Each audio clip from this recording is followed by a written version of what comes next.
Thank you for watching. As always, we try to bring you whatever is trending across the globe, and mostly we focus on issues that touch on the human race and dignity of humans, because that is what holds us together.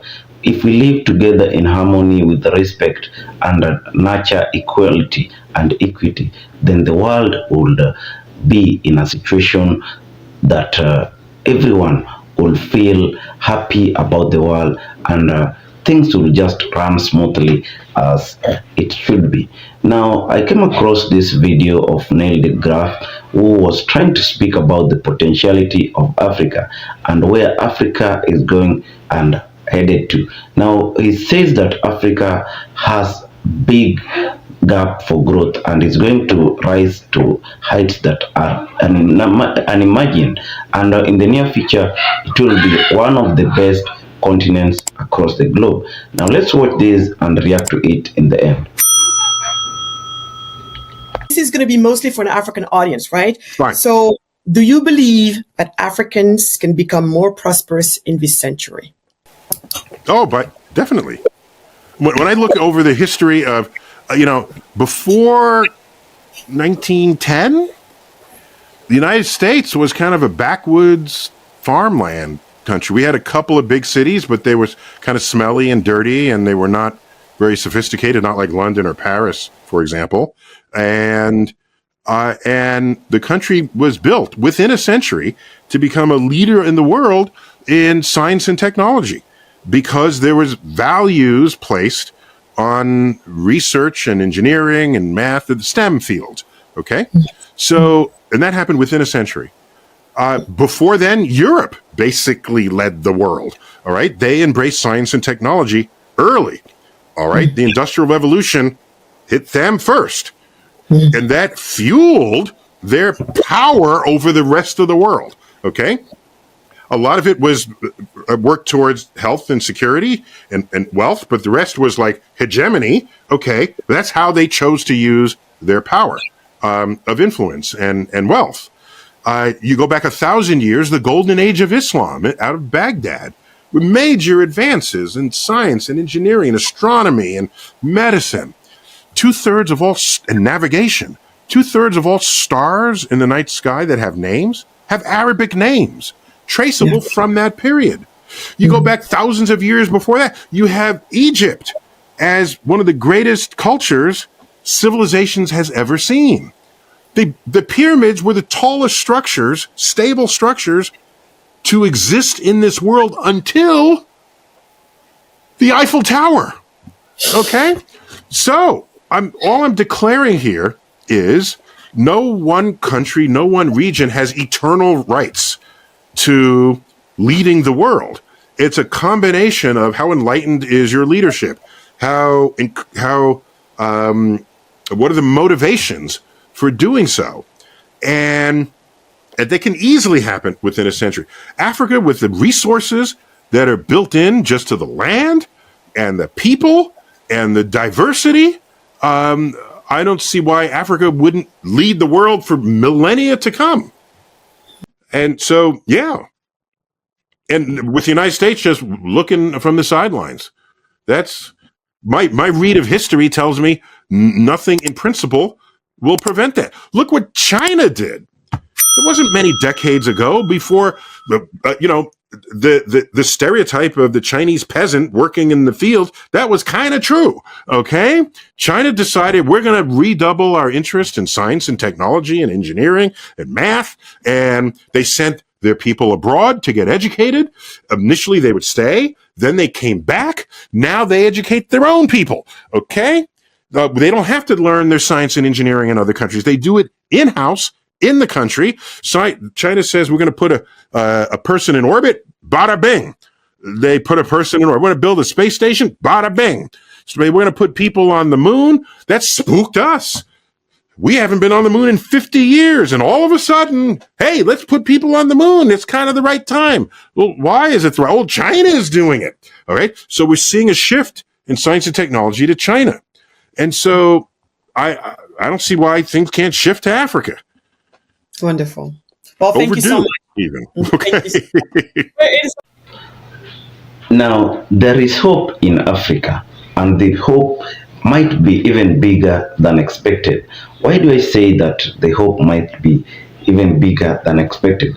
This is because if you watch keenly this video that we have just brought, uh, we can identify that Africa has got a huge potential, and the potential has never been unlocked. The vast land Africa has never been put into good use because there has never been the right leadership, or people have not seen value in what they have. Africa has great resources. If you go to, for instance, Congo, Congo has got minerals. Gold, which is the most precious metal across the globe, is being mined in Congo with huge tons going abroad and being exported because we've never realized that this is what can build us. The focus has never changed on Africa. We've never focused on us and see that these are meant to build us here. And if you look keenly, the kind of oppression is still high, and the West, I mean the whites, want to get hold of Africa and ensure that they're the ones who benefit from these resources because they know if Africa will realize its value, then they would not do anything. They have no resources. They have exploited all their resources, and they are now plundering what Africa has. Now, this conversation is changing, and Africa and the blacks must know their value. Look at what China has done in the recent past. China was also one of the disregarded regions across the globe, and China is an Asian country, and they were even laborers in the Western countries. But what did they do? They told themselves that it has to end. We have to build ourselves, and everyone changed the focus on their own country, and they started realizing their potential. They started working on how to change the narrative about their country, and that's how China has risen, and right now it's one of the technologically advanced and oriented countries to drive the world's technology. Even the AI, all these manner of developing technologies and trends attached to China. This is because these people refused to be compelled into such act like brain drain.